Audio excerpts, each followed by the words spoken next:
He is working on establishing his position from brand to recognition. The concrete walls and bunkers buried in the sand, known as the Atlantic Wall, extended. Ideas, mines, and barbed wire were planted along the coast. Hitler confidently declared in his speeches, "I am the greatest builder of fortifications in history." But behind those words, fear crept into his heart like a cold shadow in the middle of the night. In Britain, his secret meetings never ceased.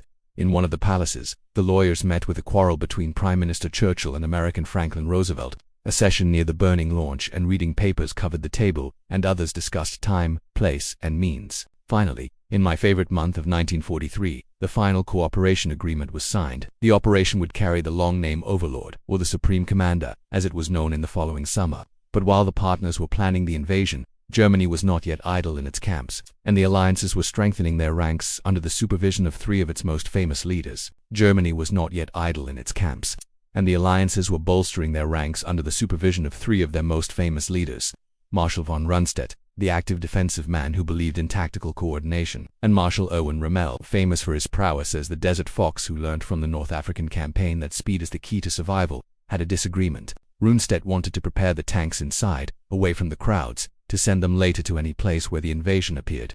However, Rommel believed that continuing to strike the Allied tanks would burn them before they could be deployed. He told his men to dig trenches. "We must stop them on the beach at the first moment, and finally, we are done." But Hitler, sitting in his mountain retreat in Bavaria, listened to the conflicting reports, and the military command was described as absurd.